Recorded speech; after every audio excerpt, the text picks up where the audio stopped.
Luis del Pino es Radio Libertad.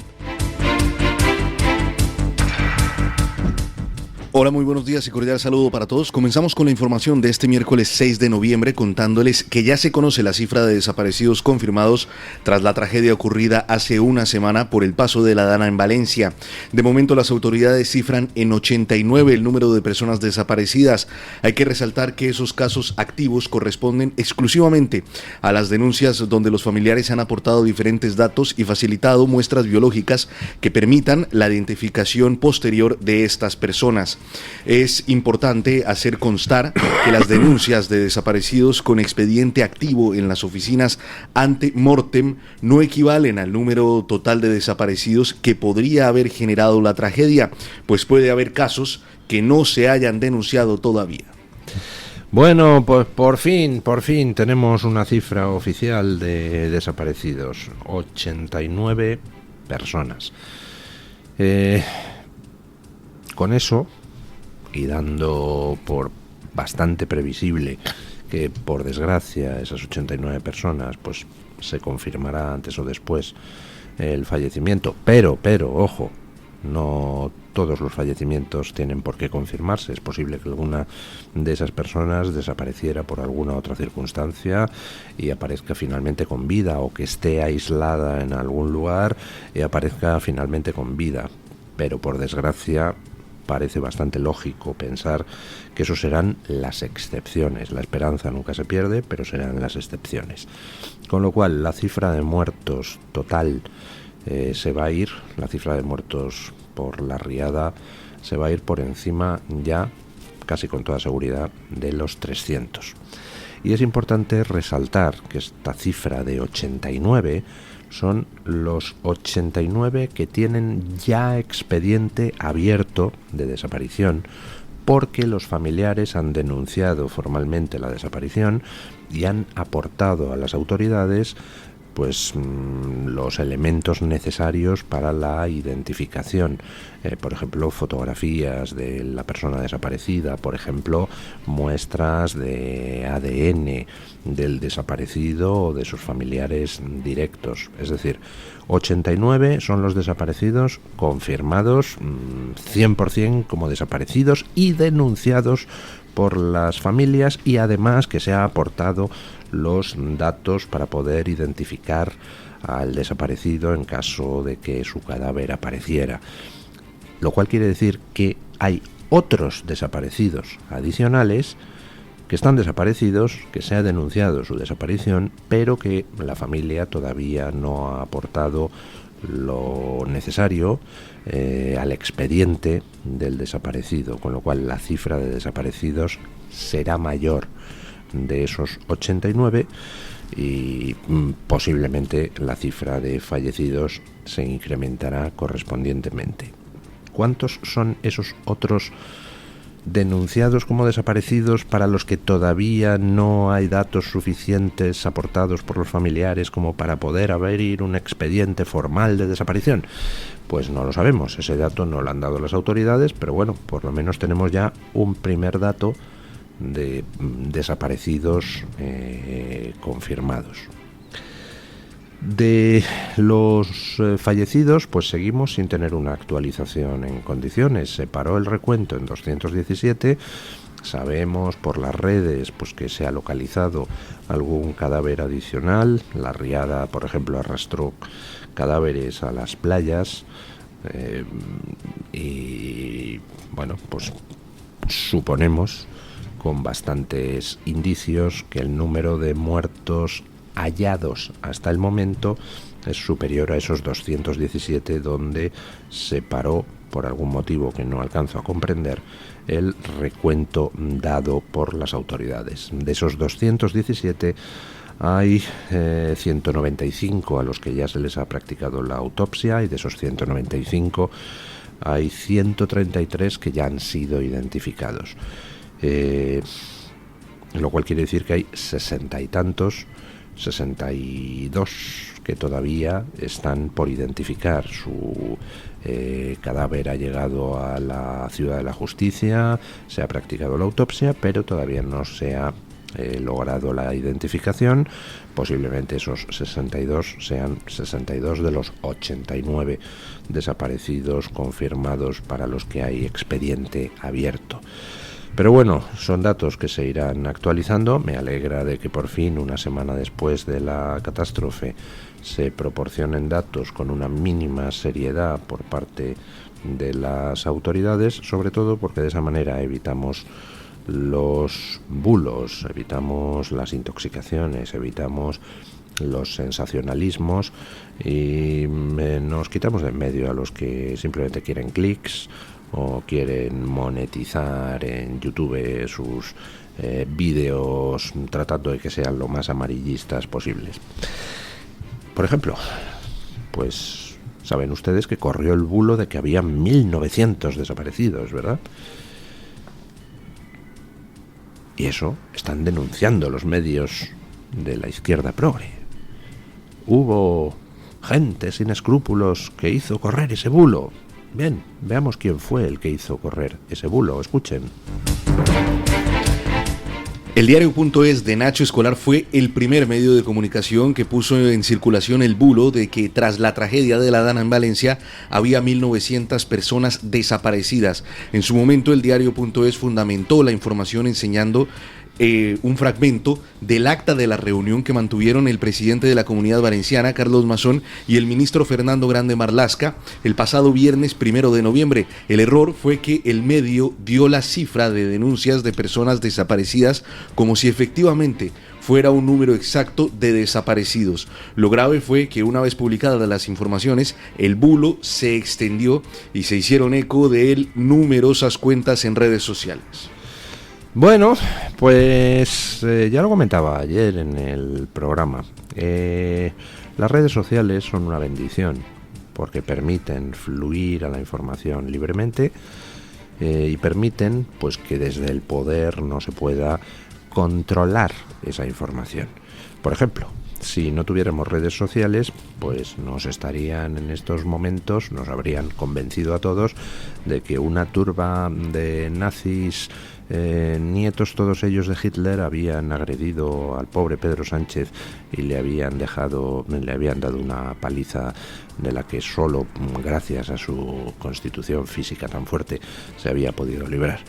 Pero como tenemos los vídeos de lo que sucedió, pues todo el mundo ha podido ver cómo fueron realmente las cosas y cómo Pedro Sánchez pues se comportó como un auténtico cobarde que dejó tirado al rey y a Mazón allí en Paiporta, y en cuanto vio que se empezaba a poner la cosa un poco chunga porque había gente lanzando barro y piedras, pues se dio media vuelta y se dio el piro, el tío.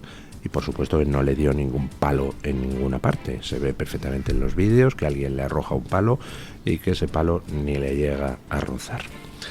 Gracias a las redes podemos desmontar los bulos que se lanzan desde el poder, que es el más peligroso de cara a los bulos, porque como controla a través de subvenciones y ayudas a los medios de comunicación de masas, pues tiene una capacidad de diseminar, de distribuir los bulos que los ciudadanos particulares no tenemos y los medios de comunicación independientes tampoco. Pero esas mismas redes sociales, que son una bendición precisamente porque garantizan el acceso a información veraz y no controlada, pues también tienen sus peligros. Pues por ejemplo, el que alguien coja y se ponga a diseminar bulos o hacerse eco de bulos por distintos motivos. Por ejemplo, gente a sueldo de una potencia extranjera que lo que quiere es montar follón, por lo que sea, por una cosa, por la contraria, por todas a la vez. O por ejemplo, gente que desde la extrema derecha, la verdadera extrema derecha, pues se dedica a montar follón por montar follón. O gente al revés, desde la extrema izquierda, que se dedica a montar follón por montar follón. O bien gente que desde un extremo o desde el otro lanza bulos para ver si el contrario pica y entonces acusarle de distribuir bulos. O bien gente que los lanza simplemente pues para tener clics y para tener visualizaciones en YouTube. o bien gente que simplemente son frikis. Y entonces pues lanzan bulos porque están más para allá que para acá, y honestamente se creen cualquier tontería que les llega porque piensan que todo el mundo es una cosa siniestra. Motivos para lanzar bulos hay muchos. Generalmente quien más lanza es el poder, el gobierno, a través de sus medios afines. Y en este caso concreto pues tenemos un ejemplo de un medio afín a Pedro Sánchez, un medio de izquierda, el diario de Nacho Escolar, que fue el primero en poner en circulación el bulo de que había 1.900 desaparecidos, cuando realmente lo que había eran 1.900 llamadas de gente a emergencias diciendo, oiga, que no encuentro a mi familiar, pero después, en las horas posteriores, en los días posteriores, pues simplemente es que el familiar estaba sin teléfono móvil en una zona especialmente afectada por la Dana, y por tanto era un dato muy preliminar. Pero el diario de Nacho Escolar ya puso en circulación la cifra, 1.900 desaparecidos, luego todo el mundo se hizo eco de esa cifra, y entonces ayer tenía el cuajo el diario de Nacho Escolar de decir, pusieron en marcha un bulo de que habían cientos y cientos de desaparecidos. Pero si lo pusiste en marcha tú, pedazo de mamerto. Tienen más cara que espalda. Son los principales buleros y acusan a los demás de lanzar bulos. Van por ahí sacando pechito de somos la información veraz. En fin, bueno, ayer Sánchez compareció para anunciar que un decreto de medidas urgentes, o sea, 7 días después de la tragedia, hace un decreto de medidas urgentes y diciendo que va a dar pues una cantidad importante de dinero, en torno a los 10.000 millones de euros a Valencia. Una cantidad importante, pero muy probablemente insuficiente. Mazón ha cifrado en 32.000 millones de euros lo que Valencia necesita para reconstruir todo lo destruido. Pero es que en esa comparecencia Sánchez volvió a demostrar que no está bien de la perola. Escuchen. Ayer en su comparecencia ante los medios de comunicación, Pedro Sánchez comentó lo sucedido este fin de semana en Paiporta, refiriéndose a los insultos y agresiones que recibieron los miembros de la comitiva conformada por el presidente del gobierno, el presidente de la Comunidad Valenciana y los reyes de España. Sánchez afirmó que se encuentra bien tras lo sucedido y volvió a señalar a los que él considera como un ataque organizado por grupos ultra. Creo que si uno mira las imágenes de la visita del pasado domingo, es muy fácil diferenciar a aquellos que manifiestan su ira de una manera legítima por su frustración, por la situación que están viviendo, de otros grupos ultras perfectamente organizados que iban a tratar de hacer el mayor daño posible a las autoridades que estábamos allí presentes. Yo estoy bien y, como he dicho hoy, y dije además ese día, a mí no me van a desviar de la atención fundamental. Por tanto, yo lo que quiero decir es que estoy bien, que agradezco las muestras de solidaridad, pero que el Gobierno y yo mismo estamos a lo que estamos. Estamos en lo importante. Pese a que Pedro Sánchez apunta directamente a los grupos ultras, la Guardia Civil no opina lo mismo. Las personas que protagonizaron el ataque al presidente del gobierno durante las protestas de Paiporta tras la Dana no son ultras ni están vinculadas a la extrema derecha. Así figuran las diligencias previas que el Servicio de Información de la Guardia Civil ha entregado al titular del Juzgado de Instrucción número 3 de Torrent, que desde ya investiga la presunta agresión al presidente del gobierno y el lanzamiento de objetos a los reyes. Este hombre no está bien, este hombre está mal de la cabeza. Ayer sale a decirnos que él está bien, yo estoy bien, lo repite por 2 veces. Pues nos alegramos mucho, Sánchez, de que estés bien. No deseamos a nadie el mal, pero lamentamos profundamente no poder decir lo mismo de las más de 300 personas que al final habrán muerto por la Dana. Tú estás bien, pero hay 300 familias que han perdido a sus seres queridos y no están bien, Sánchez. Y el hecho de que tú centres en ti mismo siempre todo indica un grave problema psicológico. Tienes alguna psicopatía grave. tienes una falta de empatía por el ser humano ciertamente notable. Lo único que te importa eres tú mismo. Lo único que te importa es mirarte tu propio ombligo.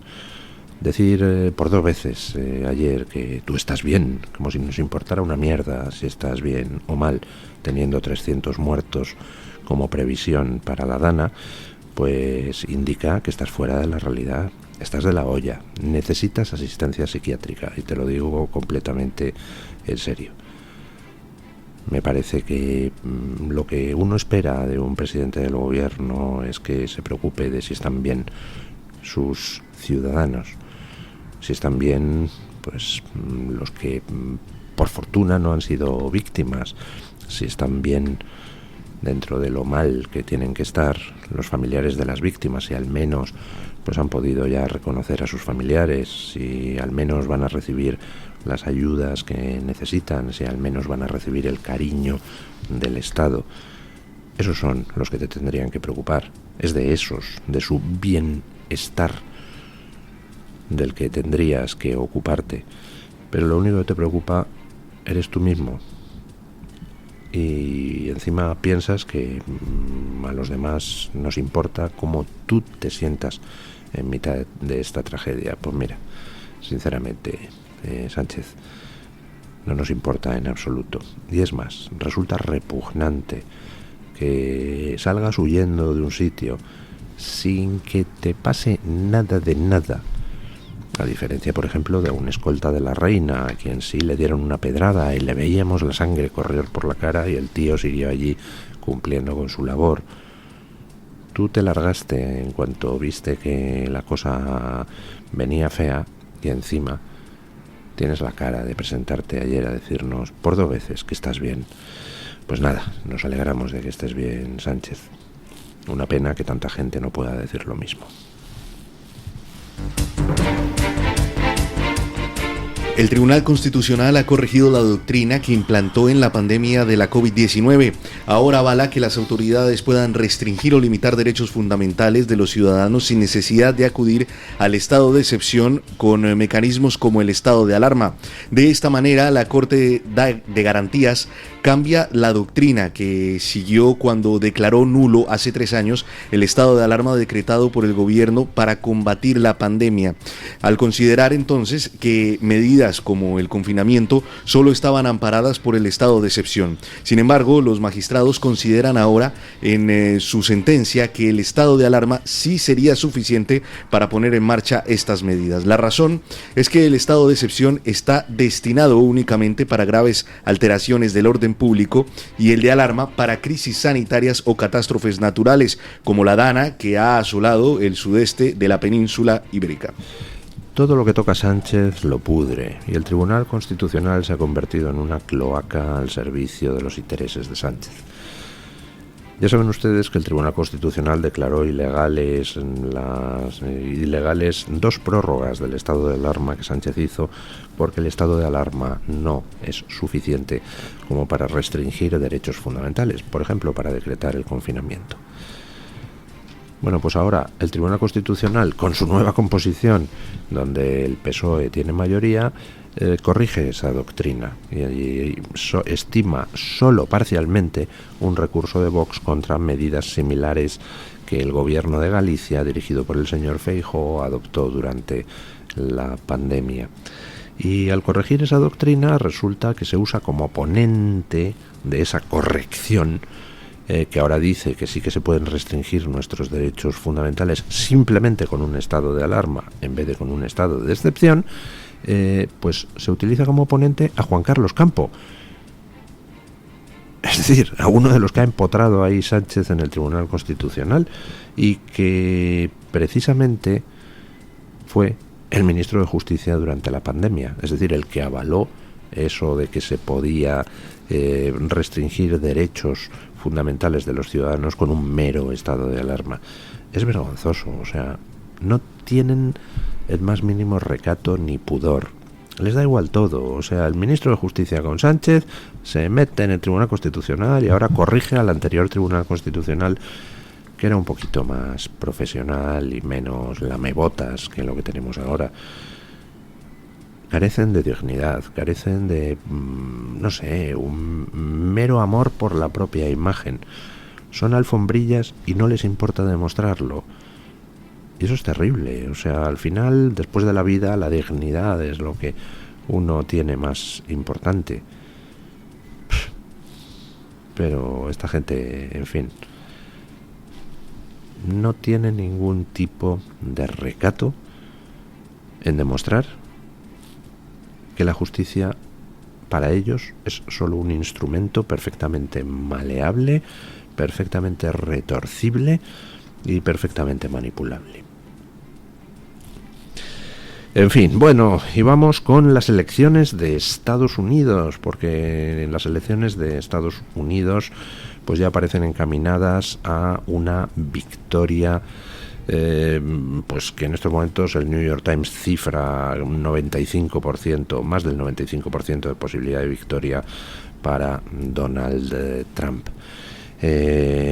Al final las encuestas, pues como les dije ayer, posiblemente estaban inflando a Kamala Harris. Bueno, posiblemente no, o sea, a la vista de los resultados que estamos conociendo, que ya está el recuento avanzadísimo, pues estaban inflando a Kamala Harris para tratar de lanzar el mensaje de que todo era posible y que no se desfondara el electorado demócrata. Y los republicanos, por su parte, pues dejaron hacer, porque tampoco les convenía lanzar el mensaje a sus electores de que estaba todo ganado y por tanto desmovilizarles. Pero al final, pues resulta que Trump va a ganar el voto popular y además con diferencia clara sobre Kamala Harris. En estos momentos ya tiene asegurados Trump 247 compromisarios electorales. Hacen falta 270 para tener asegurada la presidencia. Kamala Harris solo tiene asegurados 214 y en estos momentos pues queda por conocer algún estado que no será sorprendente. Alaska será seguramente para los republicanos, Hawái ya se conoce y es para los... no, todavía no se conoce del todo y es para los demócratas. Y lo importante son los estados clave, los 7 estados clave. En 2 de ellos ha ganado ya Trump, en uno de ellos ha ganado Kamala y en los otros 4 que quedan pues Trump está por delante. Trump está por delante en Pensilvania 3 puntos sobre Kamala Harris con el 93% escrutado. Es muy difícil que se pueda dar la vuelta. Wisconsin gana Trump por 4 puntos con el 87% escrutado. Nevada gana Trump por 4 puntos con el 68% escrutado. Y Michigan gana Trump por 6 puntos con el 68% escrutado. El único estado así un poco más, bueno, indeciso es Arizona, donde gana Trump por 0,88 puntos, o sea, una diferencia mínima, con el 54% escrutado y por tanto pues ese podría caer hacia un lado o hacia el otro, pero vamos, Kamala Harris necesitaría ganar en 3 de estos 5 estados que les he comentado al menos, y en 4 de ellos Trump lleva una ventaja pues significativa, mientras que en el otro lleva una ventaja mínima. Así que la posibilidad de que Kamala Harris gane las elecciones es en estos momentos, según el New York Times, inferior al 5%. No solo eso, sino que además ya se ha confirmado que los republicanos se hacen con la mayoría en el Senado de los Estados Unidos, que a diferencia de lo que sucede en España, allí sí es una cámara muy importante porque, por ejemplo, es quien convalida los nombramientos al Tribunal Supremo. Los republicanos han arrebatado 2 senadores a los demócratas y bueno, pues quedan 3 escaños así en juego un poquito complicados y disputados, y en los 3 va ganando los republicanos, o sea que podrían tener una mayoría pues amplia dentro del Senado. Donde único podrían a lo mejor salvar los muebles los demócratas es en el Congreso, donde está todavía la cosa muy abierta. Van ganando los republicanos 186 a 157, pero todavía quedan muchos distritos electorales por asignar. Hace falta un total de 218 congresistas para tener la mayoría y por tanto ahí a lo mejor los demócratas logran tener una mayoría en el Congreso. Pero vamos, parece que la elección presidencial la han perdido, la elección al Senado la han perdido y solo quedaría un poco abierto la elección en el Congreso, aunque tampoco tiene mala pinta para los republicanos. Bueno, así nos hemos levantado hoy en España y así se acostaba ayer Estados Unidos. Nos lo cuenta Antonio O'Muloney, director de La Gaceta. Buenos días, don Antonio. Donald Trump es el ganador virtual de las elecciones de los Estados Unidos, casi más que virtual. Se ha impuesto en todos los estados en los que se contaba con su victoria y al menos por ahora va por delante de Kamala Harris en los 7 estados en los que los dos partían con posibilidades. En algunos de ellos, de manera ya oficial, su victoria es un hecho, es segura, y en otros todavía sin esa pátina de oficialidad, pero con una ventaja bastante razonable que hace pensar que sus posibilidades de volver a la Casa Blanca son totales. Es una noche histórica, valga el término, para el Partido Republicano, que no solo regresará a la Casa Blanca, si no ocurre nada extraño, sino que además tendrá mayoría absoluta en el Senado. La ha recuperado, la ha ganado después de recuperar mucho terreno con los demócratas. Hoy se ponía en juego un tercio del Senado, 34 de 100 senadores, y también mantendrá la mayoría absoluta en la Cámara de Representantes. Son las tres patas del poder central en Washington y las tres estarán en manos del Partido Republicano. Una de ellas, el Senado, es muy importante para lo que tiene por delante Donald Trump, que es lo que tiene que ver con la guerra y con la paz. Donald Trump, una de las razones por las que, si nada cambia, si nada extraño pasa, volver a la Casa Blanca, es porque ha hablado de que votarla a él es votar por la paz, mientras que votar a Kamala Harris es votar seguramente, decía, por una tercera guerra mundial. Pues el Senado va a ser necesario para ese proyecto. La Cámara va a ser necesaria para aprobar los presupuestos, para otro tipo de medidas que también serán muy importantes para la nueva administración encabezada por Donald Trump y con personas como Elon Musk, que ya hemos sabido que será parte de su equipo gubernamental. Ha ganado Trump y además lo ha hecho de manera contundente. Hemos venido diciendo aquí que los demócratas, en una situación de igualdad, saben jugar muy bien, saben muy bien emitir los votos y contarlos. Y haya ocurrido lo que haya ocurrido durante la jornada electoral, Trump denunció irregularidades, habló de fraude en Pensilvania y en Michigan. Ocurrieron amagos de atentado en algunos lugares, cuestiones extrañas en Georgia o en Arizona. Lo cierto es que, ocurrieran o no, el resultado de Trump ha sido tan robusto y tan contundente que lo que pasase o no pasó mucho o no fue suficiente. Trump, a estas horas, después de bastante tiempo de recuento, pero todavía con un buen porcentaje por delante, a estas horas ya tiene más votos de los que tuvo en 2016 cuando llegó a la Casa Blanca. Es una noche muy, muy importante para los Estados Unidos y para la alternativa patriótica al globalismo en el resto del mundo. Muchísimas gracias, don Antonio O'Muloney. La última hora es que Kamala Harris ha cancelado el discurso post-elecciones que tenía previsto en lo que parece un movimiento de concesión de la derrota.